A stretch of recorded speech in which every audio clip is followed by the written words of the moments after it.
Viva Casa CBN, com Luciane Mamoré. Oferecimento Delano Campo Grande, ambientes personalizados que refletem o seu estilo de viver. E Leroy Merlin, a casa da sua casa. Bom dia, bom dia, bom dia. Mais uma manhã de sábado.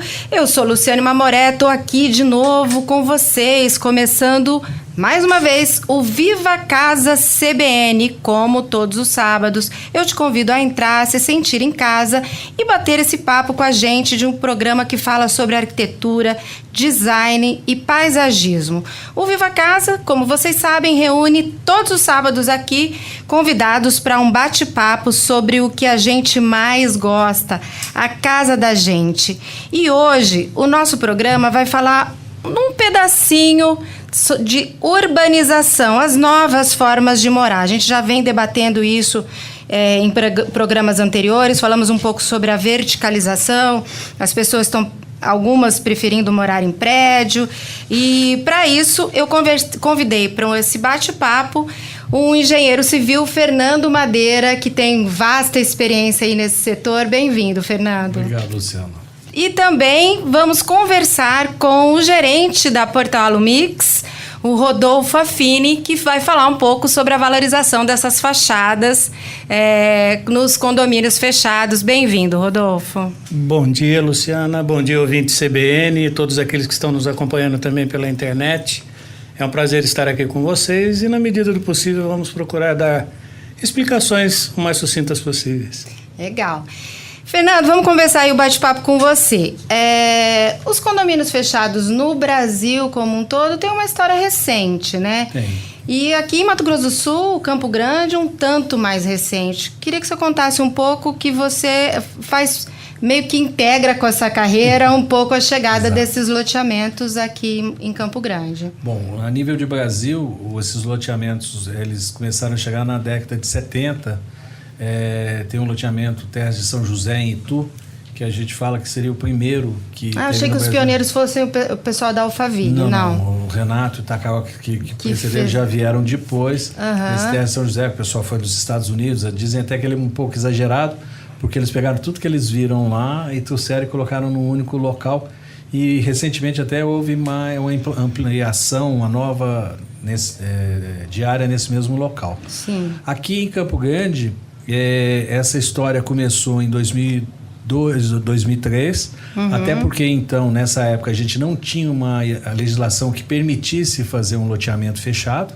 Essa legislação é dessa época, e o pioneiro disso foram os Damas, foi a primeira área que se pensou nesse planejamento de loteamento fechado.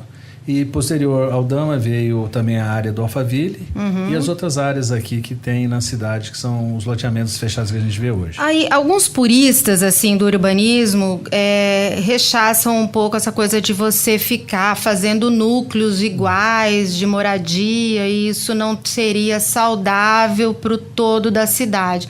Qual que é o teu olhar sobre isso, Fernando? Bom, esses loteamentos fechados, eles surgem até pela parte negativa de muitas urbanizações. Então você tem violência urbana, falta de espaços de lazer, questões viárias não resolvidas. Então eles surgem para suprir a necessidade da população, e eles não só existem em loteamentos fechados para população de alta renda, como para média e baixa renda. Então ele no final ele traz ele supre alguma coisa que não está boa para a cidade. Porque se a cidade fosse boa, não tivesse violência, não tivesse isso resolvido de uma maneira diferente, você não teria necessidade de fechar o loteamento. É uma outra característica que vai desenhando a cidade. Exato. Ele é fechado por causa disso, senão ele seria aberto. Ele poderia ser bem feito como eles são, e aí a diferença do aberto e fechado é não ter a portaria. Sim, né? Ele é fechado, mas aí ele acaba sendo fechado como bairros, né? Que os bairros também têm famílias de mais ou menos da mesma faixa de renda, no mesmo perfil, os bairros também se aglutinam de alguma forma, né? A diferença é essa cerca. Exato, mas ela tem uma legislação também que não permite que eles sejam de grande porte, que eles não fechem as vias de ligação na cidade. Então, ele não deixa, por exemplo, você pode ver que os loteamentos em Campo Grande, eles são fechamentos com gradis, para que não haja essa segregação entre a parte interna e externa, isso seja alguma coisa... Que possa dar visão para dentro do arruamento interno do condomínio, exatamente isso. Então, aqui já tem uma legislação que eu acho que é um avanço em cima disso, né? De você... E quem sabe? Que é uma legislação de Campo Grande ou isso é alguma coisa que no Brasil está colocado? Assim? Existe uma legislação, que é a 6766, que ela ordena todos os parcelamentos. Parcelamentos seriam a parte de loteamentos abertos, fechados, remembramentos a nível nacional. E cada cidade pode particularizar isso de uma forma que seja adequada para aquela realidade da cidade. Então, nós temos uma legislação que atende à legislação federal, mas, ao mesmo tempo, ela nos traz uma leitura do que a gente pensa em relação a Campo Grande para esse tipo de loteamento. E isso acabou sendo uma aceleração, alguma coisa assim que viabilizou pela chegada desse grupo de empresários que queriam... Ele é anterior a isso. É? Isso surgiu de uma necessidade que até então você tinha pequenos núcleos que eram feitos, mas eram núcleos de casas prontas. Né? Então você não dava a possibilidade... Também condomínios fechados, mas casas já edificadas. Comprava a casa pronta, que é uma outra legislação, né? Que é uma incorporação, que é a mesma legislação de prédios, tá? Que você é dono de uma fração ideal. No loteamento fechado, não. Você é dono do seu lote. Então, essa legislação é um pouco diferente. Agora, você falou um pouco de prédio. Os prédios, também a gente falou recentemente num outro programa sobre verticalização. Campo Grande é uma cidade ainda espalhada, né? Mas, aos poucos, com cada vez mais condomínios residenciais. Muita gente querendo morar em verticalização, também com medo dessas distâncias dos condomínios, né, Fernando? Se você for ver a história de Campo Grande, ela é interessante porque da forma como foi feita a urbanização ao longo do tempo, a partir... quando houve... Contar rapidamente para você. Quando Campo Grande se torna capital e vem o investimento para a cidade, há uma alocação de recurso federal para que você fizesse condomínios residenciais para a população, uma série de recursos veio. E quando houve essa expansão, e é uma expansão anelar, que você vai ampliando de dentro para fora, os detentores dessas primeiras terras, o custo era muito alto. E aí surgiram, na década de 80, no início da década de 80, a Moreninha, Copa Vila 2, Estrela do Sul. Áreas muito distantes, né? Que você ia pela rodovia. Que ainda é considerada longe do centro, veja bem naquela época, né? Você pegava a estrada, não tinha avenidas que chegavam até isso. E isso foi criando dentro da cidade uma área urbana muito grande, que são o que o pessoal fala, os vazios urbanos, que de certa forma qualificou um pouco a cidade. Nós temos grandes parques públicos, nós temos grandes avenidas, isso facilitou bastante, né? Agora, no plano diretor que já tem e está vindo, vai haver uma abertura nisso para que haja ocupação desses espaços de uma maneira melhor do que está sendo feita. Existe também um resgate dos bairros velhos, que isso é importante pegar um bairro como o Monte Líbano, São Bento, que ele vai envelhecendo, ele nasce o bairro... Que agora está no centro da cidade, no coração da cidade. Você pode requalificá-lo, permitindo, por exemplo... Outro tipo de uso, né? Que pode ser uma verticalização, já que é uma área de metro quadrado cara. Então, ele permite você verticalizar. Campo Grande, em relação a outras cidades, é que tem muito pouco prédio. Porque você tem essa oferta de terreno para que você construa casas, né? Eu acho que essa questão mista é muito saudável. Você pega bairros, por exemplo, tem um bairro em Brasília que chama Água Clara, que é horroroso. Ele só tem prédio. É um negócio... Eu não Se me permitir uma parte, desse bairro, Brasília. Os sul-mato-grossenses costumam muito viajar lá para o litoral de Santa Catarina. Um exemplo bem claro disso que você coloca é a situação de Meia Praia e Balneário Camboriú, onde você tem um adensamento vertical. Balneário Camboriú acabou sendo um excesso, me parece, né? Mas com um olhar... Por isso que eu te falo, é importante ter essa questão, você ter uma área que você possa ter um parque, você tem residências, você tem edificações, você tem um bairro misto. Os bairros em Campo Grande, quando eles se formaram na década de 80, eles eram praticamente bairros dormitórios. Então, quando você falava em Moreninha, a pessoa só não tinha dificuldade de deslocar e ir até lá e comercial, voltar, né? de serviço, isso não existia. E hoje você vai lá, você já tem um núcleo urbano que permita você ter uma série de coisas que você possa trabalhar. A coisa mais importante na questão da mobilidade urbana é você ter um bairro onde você possa O americano hoje, no novo urbanismo, eu estou até trabalhando em alguns parcelamentos que já levam isso em consideração. Você faz alguma coisa que em 1 milha, que eles falam, 1.500, 1.600 metros de raio, você possa morar, trabalhar, ter essa parte de educação, entretenimento. Que hoje já é a realidade desses grandes bairros que você citou, a Moreninha, por exemplo. Você anda a pé, tudo. Sim.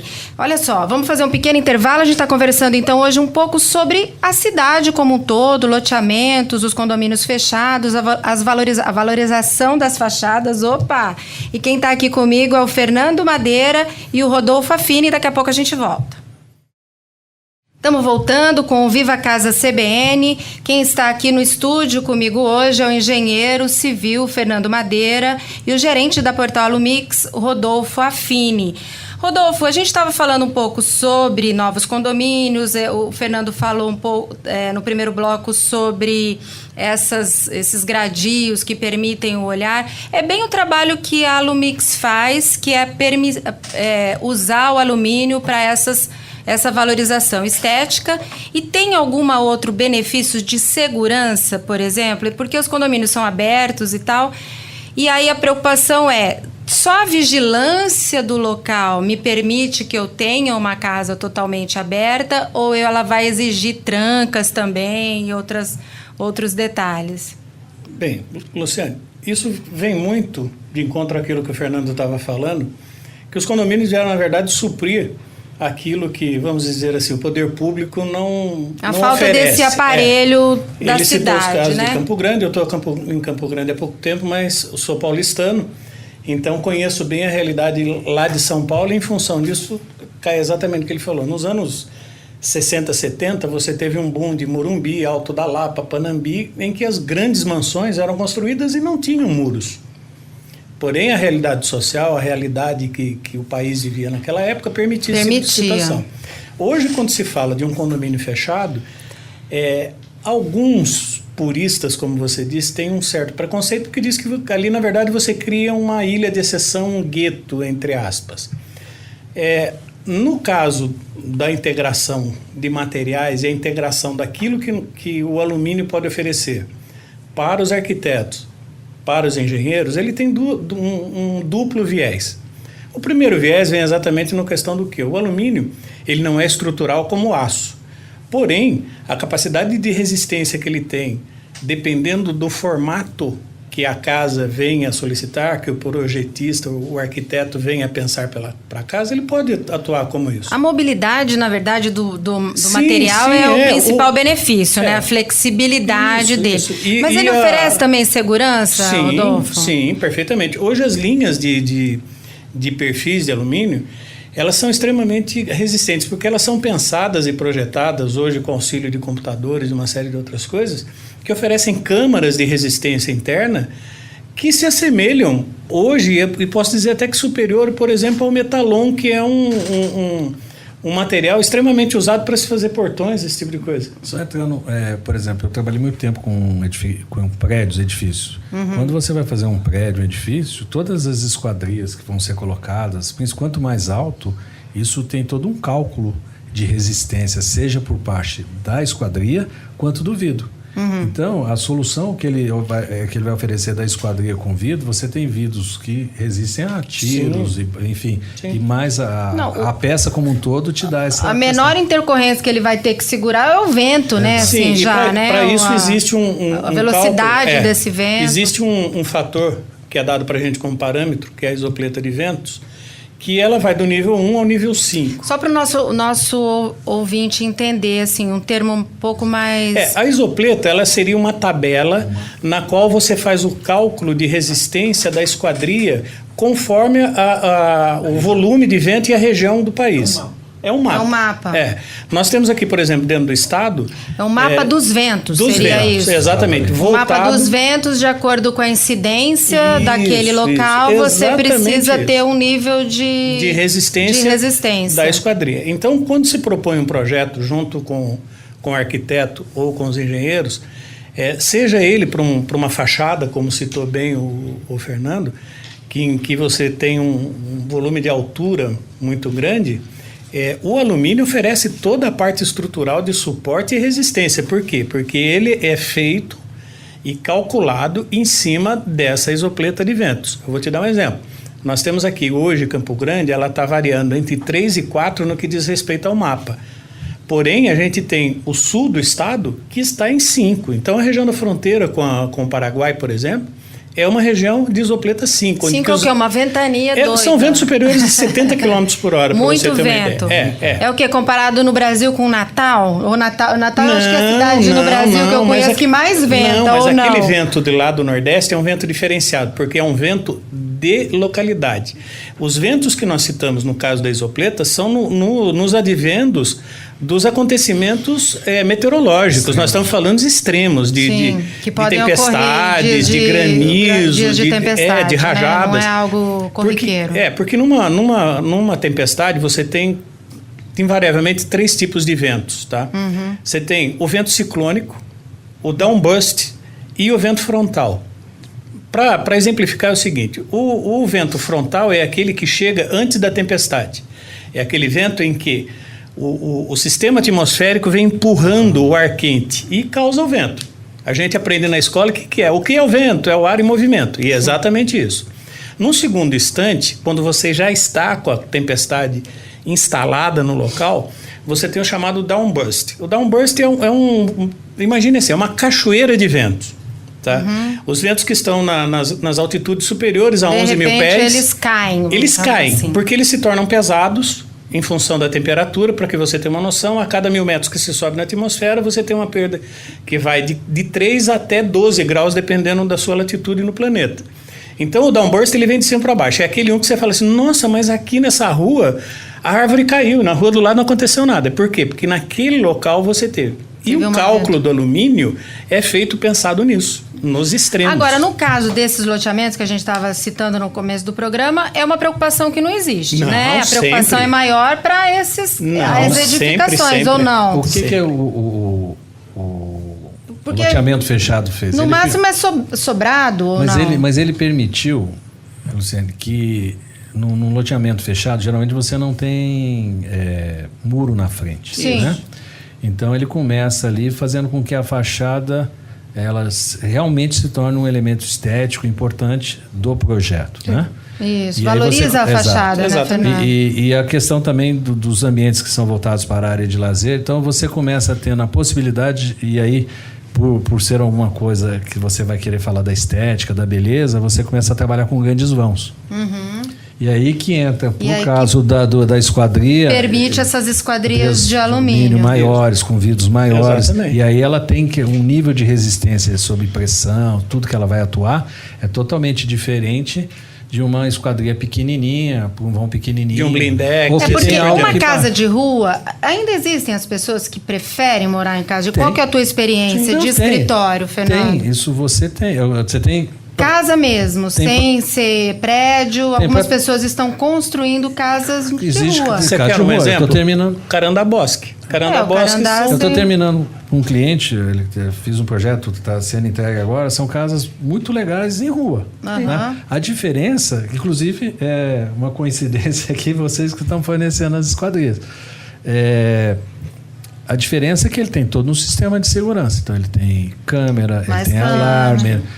ele tem alguma coisa que permita, quando a pessoa estiver fora da residência, que ela fique intacta. E na hora de projetar essa edificação de rua, como você falou, é diferente do condomínio. Porque o condomínio você tem essa liberalidade de você ter mais vãos, espaços mas o condomínio, mais abertos. A legislação às vezes é mais restritiva do que a legislação municipal. Na realidade, o condomínio, ele nunca aprova um projeto. Mas não por conta dessa coisa da segurança. Mas se você... Você vai precisar ter janelas menores, você vai precisar ter mais gradios. Sim, aí você trabalha com um pouco de vãos menores. Você pode até trabalhar um vão grande, mas aí você vai ter que ter um sistema de segurança que permita você não ter esse vão, que se alguém pular dentro da casa, que esse vidro não seja quebrado. Aí já tem que ter parceria, já tem que ter parcerias com as empresas de segurança. A fechadura que ele vai colocar numa área de uma casa externa é diferente que ele vai colocar na casa dentro de um loteamento. Tem uma diferença dessa tranca, né?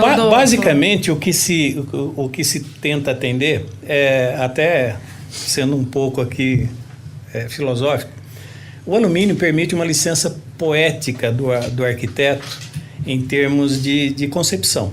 Um pouco mais sobre esse assunto, a gente está conversando hoje sobre as novas formas de morar, estamos falando sobre loteamentos, falando um pouco sobre esse olhar na cidade, sobretudo sobre a nossa cidade de Campo Grande. Eu estou conversando com o Fernando Madeira, engenheiro civil, e com o gerente da Portal Alumix, o Rodolfo Affini. A gente já volta. Estamos de volta com o Viva Casa CBN, eu estou com o Fernando Madeira e com o Rodolfo Affini. Aqui nós estamos batendo um papo sobre um olhar sobre a cidade, falando um pouco sobre loteamento. E no bloco passado, o Rodolfo começou a falar um pouco sobre a nanotecnologia. São coisas que estão chegando, mas ainda pouco acessíveis, né, Rodolfo? Olha, eu diria para você o seguinte, o start final dessas novas tecnologias no que diz respeito à construção civil, que hoje ainda é um dos setores mais atrasados em termos de efetivação e construção. A partir do momento que o custo-benefício disser aos empreendedores que é vantajoso... Ficar aparente. Você acha que já está aparente? Eu estou terminando, até para uma palestra que eu estou preparando, eu estou trabalhando muito no que está vindo. Nesse item. Eu só vou rapidamente fazer um comparativo. Se a gente pegar, chegando nos anos 20... Nos anos 20 do século passado, aqui no Brasil, nós vivíamos sem carro. O carro já existia, mas não era algo que era acessível, e vivíamos com lamparina, apesar de já ter energia elétrica. O que está vindo de tecnologia, eu nos colocaria que hoje nós estaríamos na mesma situação. Isso está vindo de uma forma muito rápida. Né? Não vou citar aqui na questão de medicina. Gente, a tecnologia é uma coisa que a olhos vistos é acelerado, né? O celular mesmo. Na questão da construção civil e na questão do que está vindo, os materiais eles vão sobressair muito mais rápido do que tecnologias construtivas. Porque quando você fala em tecnologia construtiva, você tem que levar em consideração a questão social. Então, nós não vamos... Nos Estados Unidos já se constrói de uma forma totalmente diferente. No Brasil, a gente constrói como no século passado, até porque isso é um grande gerador de mão de obra. Então, um pouco da não mudança de tecnologias novas está muito agregado a isso também a questão... da geração de emprego a questão e social. Da estrutura social. Mas a questão, quando a gente fala em materiais, ele bem colocou, seja as nanotecnologias que estão vindo, então você vai ter tintas inteligentes, que ela vai poder ser um local quente, ela vai tirar o calor, se é um lugar frio, ela vai esquentar o ambiente. São coisas muito simples que estão sendo colocadas, e como existe, quando você bem colocou, né? Quando tem a escala, ela fica acessível a todos. Hoje todo mundo tem celular. Sim. O celular iniciou era uma fortuna. É verdade. Então, bem pouco tempo. A gente se lembra, né, que o celular era uma coisa que gerava fila, né, para comprar, enfim, era uma coisa... Agora vamos voltar um pouco sobre o tema inicial. Eu queria contar um pouco da história da nossa cidade, Fernando. Você que teve na sua carreira aí essa participação ativa nesse desenvolvimento. Você falou um pouco sobre a zona urbana e a zona rural, o que delimita a chegada dos loteamentos e tal. Até bem pouco tempo, a nossa Ceará era o mini-anel. Exatamente. Né? Eu lembro da minha avó, da minha mãe falando o mini-anel é uma palavra que sumiu da nossa cidade. Campo Grande, né? É uma cidade muito nova. Sim. Né? Nós vamos fazer esse ano 120 anos. E ela teve a felicidade que desde o início dela, ela sempre tem um tipo de planejamento, algum planejador. O primeiro traçado urbano de Campo Grande, que é no início do século passado, foi um engenheiro do Exército chamado Nilo Javari Bahrein, onde ele estabelece aquele xadrez rígido do centro da cidade. Nós temos as ruas todas ortogonais e largas. Que é ótimo, que ninguém se perde, exatamente. É uma coisa que é... E ao longo do tempo, a cidade vai se expandindo. Num primeiro momento, ela vai a oeste em função dos quartéis e da chegada do trem, que é uma coisa que foi muito importante na cidade, até porque o trem não ia passar por aqui, o trem ia passar em Coxim. Pela dificuldade de descer a serra. Os coxinenses estão chorando até hoje, né? De descer a serra, ele veio para cá. Então, há uma expansão para o bairro Amambaí, por todo aquele bairro ali. E que depois, é todo esse largo do oeste da cidade, né? E depois ela vai se estabelecendo ao longo do tempo. E nós tivemos dos anos 40, 50, sejam leis de uso do solo, de código de obras, e chega, aí você fala do anel viário, esse mini anel é o que era a rodovia. Então, sim, a ligação de Cuiabá a São Paulo passava pela Coronel Antonino, pela Ceará, pela Zarã e pela Costa e Silva. Que é o complexo mini anel, que né? ainda pegaria a Tamandaré e a Mascarenhas de Moraes, que fechando esse anel. Hoje são as avenidas estruturais da hoje cidade, ela né? delimita o que a gente chama de zona central da cidade. Então, o que era a cidade como um todo, hoje virou centro. E nos anos 80, nós tivemos... nos anos 70, nós tivemos a Hidroservice, que fez um trabalho bem interessante, onde surge o núcleo industrial, Nova Campo Grande. Já naquela época dos anos 70, ela sinaliza o Parque dos Poderes, que isso veio já depois nos anos 80. E depois nós tivemos, nos anos 78, 79, quando o Lerner veio aqui, que fez um planejamento que deixou marcas aqui, que a gente tem isso até hoje. Mas nessa época a cidade crescia de uma maneira muito desordenada. Nós chegamos a crescer 6, 7% ao ano. É um crescimento chinês. Até que aí que foram também os olhares para a divisão do Estado, né? Não, isso já após a divisão. Quando foi o fomento depois da capital. Ali você citou o Monte Líbano, na década de 60, aqui era uma chácara, né? Depois do Fernando Corrêa da Costa ali, aquele área antes da Zarã. Eu cheguei em Campo Grande aqui em 78 com meus pais pequenos para estudar no Dom Bosco. As ruas do centro da cidade eram mão dupla, 14 a 13 era mão dupla. A Fernando Corrêa da Costa, ela tinha uma mão só, ela terminava na Padre João Cripa. Depois disso eram chácaras, onde é o Itaiangá, toda essa região aqui. Uma coisa muito importante foi em 88, com a criação do Instituto de Planejamento, com a criação do CMDU e do plano diretor da cidade, com a lei de uso e ocupação do solo, que é a avô desse plano diretor, dessa lei que nós estamos falando agora, que deu essa característica na cidade que é interessante. Então, ela segurou essas questões clandestinas, essas coisas irregulares, e formatou Campo Grande. A Campo Grande tem um nível de urbanização até acima da média nacional. Nós temos aqui, nós não temos grandes problemas estruturais, temos problemas estruturais, temos, mas não tão grandes como outras cidades, são fáceis de resolver, ou passíveis de solução, né? E hoje você tem uma cidade fácil de ter uma qualificação cada vez melhor. Isso depende de investimentos, mas não é algo difícil. Gente, está virando aula da arquitetura, do urbanismo de Campo Grande, o nosso Viva a Casa hoje. Eu adoro, é um tema que eu adoro história, adoro conhecer a história e da nossa cidade um tanto mais. Você acha que toda essa transformação que a gente viu, que o Monte Líbano, que é um bairro super central hoje, era um bairro distante e tal, vai acabar acontecendo isso com os loteamentos, que hoje parecem distantes do centro, e daqui a pouco isso está tudo abraçado dentro da cidade? Isso vai depender muito da taxa de crescimento que nós vamos ter. Hoje Campo Grande deve crescer entre 1,4, 1,5, 1,6 se a gente estiver perto de 900 mil habitantes. Nós estamos falando entre que nasce, morre, que chega e sai, por ano 13 a 15 mil pessoas por ano. Que vem... Vamos falar assim, por ano de 13 a 15 mil pessoas que nós temos necessidade de suprir elas com lotes, com escola, com posto de saúde, com transporte. Então, todo ano é isso. Então, nós estamos falando assim, 4 anos sem somar só somando isso, nós vamos passar 60 mil habitantes. Então, é um número significativo. Então, a cidade ela vai se transformando para cada gestão que assume tem esse desafio. Todo esse desafio. Além de suprir o déficit, que muitas vezes vem arrastado, ainda tentar acompanhar esse novo... O loteamento surge porque existe uma necessidade e os vazios urbanos eles vão sendo preenchidos. São esses lotes que são passados que ao longo do tempo você vai preenchendo. Ou na atividade residencial ou comercial, isso acaba sendo colocado. Uma coisa importante que eu acho que o poder público deveria ter uma visão para isso é trazer o desenvolvimento. Porque essa população ela precisa de ter serviço, ela precisa de ter emprego.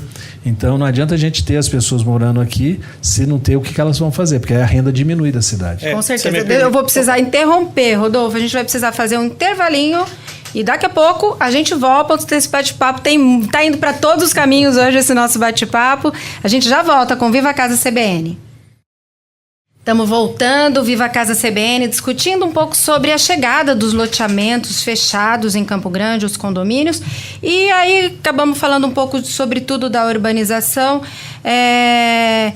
Esse novo olhar, é um novo olhar sobre a cidade, a chegada dos loteamentos, é uma coisa que que não tem mais volta, né? Outros condomínios você acha que deve chegar, Fernando? Mais loteamentos? Vão chegar, né? Só que a visão de cada vez é uma visão mais de integração urbana, de qualificação, no sentido... eu estou trabalhando em projetos que vão proporcionar... Um projeto que eu estou trabalhando vai ter o maior parque urbano da cidade. Então, o empresário enxerga naquilo não como um custo. Mas já vem colocando um aparelho público também junto, resgate de questões históricas e tal. Porque o morador que vai estar nesse condomínio valoriza também essa... E você integra todos os bairros para não ficar essa questão do gueto, porque todo mundo vai frequentar o mesmo local. Então, todas as pessoas envolvidas, porque é um local agradável. O espaço público, ele é democrático. Então, qualquer parque onde você tem, ele não faz distinção de quem vai ao parque, quem anda. Então, a coisa mais gostosa que tem é você andar na rua. Eu acho agradabilíssimo. Infelizmente, hoje você tem que andar com outros olhos em questão de segurança, tudo. Mas Campo Grande ainda é uma cidade tranquila, né? Se a gente comparar com outras capitais. É uma baixa criminalidade com... Eu que eu digo. O Rodolfo estava falando que veio de São Paulo, né, Rodolfo? Sim, tem outra visão de andar na rua, né? Um dos pontos que pesou, além da questão afetiva, né? Porque...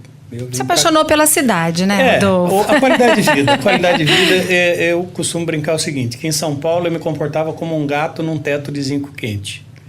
E aqui eu sou aquele gatão tranquilo, que anda, que observa. Você tem uma cidade de 1 milhão de habitantes, você consegue almoçar em casa? Verdade. Sim. Você consegue deslocar do ponto A ao ponto B, por mais distante? Mas às vezes a gente ainda está parando ali uns 5 minutos no trânsito e já está ficando bem nervoso, né? Marcar.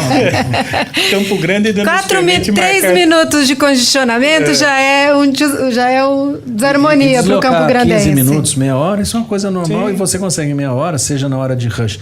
O que acontece muitas vezes, Luciane, é que as pessoas não sabem, às vezes, se deslocar na cidade na hora de rush, vai todo mundo pelaquela mesma via. Isso. Então, às vezes, que eu preciso 6 horas da tarde, sair do meu escritório, que é aqui próximo ao shopping, e ir para uma área, por exemplo, próximo lá à universidade, eu não uso a Zaran, eu não uso a Ceará, eu vou internamente, chego a uma velocidade muito grande com qualidade, com semaforização, sem fazer nada, nem correndo. É que muitas vezes eu acho que falta até uma orientação de placas, enfim, que possa orientar as pessoas a se deslocar. Para dispersar pouco, porque outros caminhos para o mesmo destino. Nós temos isso muito permeável na cidade, nós conseguimos chegar do lado A ao B de diversas formas. Então, por isso você acha que o loteamento vem ele consegue atender por causa disso. Como um benefício? Sim, porque ele traz...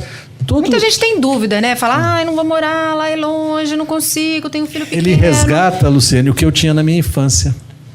Que eu conheço meu vizinho. Exatamente. Meus filhos conseguem andar de bicicleta na rua, eles saem com as crianças. Que eu fazia, né? Eu brincava de bola de gude, eu ia soltar pipa. Infantil, coisa que você tem, que acabou sendo entendeu? Eu sei quem é o meu vizinho. Mas aí também tem os benefícios, mas também tem alguns contras, assim, a coisa de condomínio, seja ele vertical ou de condomínio fechado.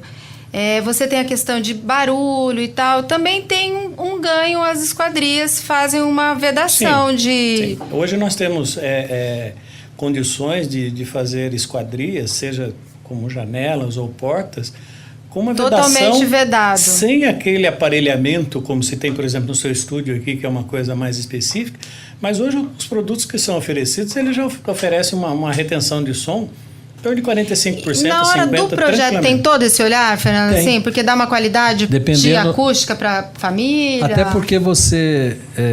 hoje o projeto você conversa como se fosse uma consulta, né, com a família, seja o pai, a mãe, os filhos. Qual que é a expectativa que eles querem?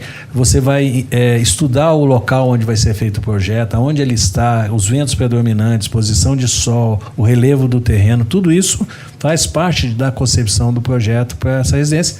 E aí entra essa questão acústica aí, que muitas vezes é pedida, sim, as pessoas querem...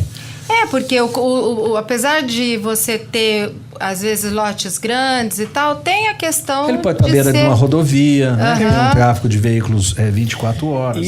Porque o barulho também, por mais que seja distante, não está isento ao barulho, como no centro da cidade também não está, né? E as esquadrias também hoje, Luciana, oferecem a questão do ganho energético. Porque você, com uma boa vedação, em que a parte acústica é pensada, ela também vai ter a questão da vedação no que diz respeito à parte térmica. Então, o seu ar-condicionado vai trabalhar menos para que aquele ambiente atinja a temperatura ideal. Hoje eu posso dizer para você o seguinte, que dentro dos modelos que nós fabricamos, seja da parte de esquadrias pela Lumix ou de portas pela Portal, a gente garante um ganho mínimo energético em torno de 30%. Isso realmente é um enorme. Sim. A gente vai fazer um programa sobre sustentabilidade. Aliás, eu queria fazer uma série de debates aqui, de programas sobre sustentabilidade, que é um tema que nos preocupa muito. Sim. E tem muita inovação, né? A questão da sustentabilidade, hoje é uma coisa que você tem soluções baratas, simples, e muitas vezes não são empregadas por uma falta de incentivo ou um conhecimento. Né? Seja numa edificação. Isso é um desafio principalmente para os profissionais da construção, né? Os engenheiros, os arquitetos, os designers, enfim, todo mundo... Você vê, eu participei lá do Bosque dos IPs, lá é um Green Building, tá? A gente chegou na categoria Silver. Então, é desde o projeto, a execução e a operação. E você não vê nada de dificuldade para você fazer as casas. Você tem, inclusive, os laboratórios na Universidade Federal aqui, que passam essas informações de graça, que são questões simples às vezes de uma pintura, alguma coisa que faz toda a diferença depois no final. Isso é uma preocupação. Viva Casa, como vocês sabem, tem uma parceria editorial com a Casa Cor. Esse ano o tema da Casa Cor no Brasil todo vai ser Planeta Casa. Então é muito voltado a esse valor, né, da sustentabilidade, que cuida do planeta, mas cuida muito das pessoas também, né? Sobre eficiência energética e tudo mais. Então, assim, realmente, vamos fazer uma série de debates. Quero contar com vocês aqui para a gente falar um pouco sobre esse tema. Hoje, nossa conversa está chegando ao fim. Eu queria agradecer, Rodolfo, a sua participação e a Portal Alumix, sempre aqui com a gente presente, falando um pouco sobre essas inovações do mundo do alumínio. Eu que te agradeço pelo convite. E me coloco à disposição, que sempre que possível, que a gente possa trazer algum tipo de informação que seja importante e que agregue conhecimento aos ouvintes.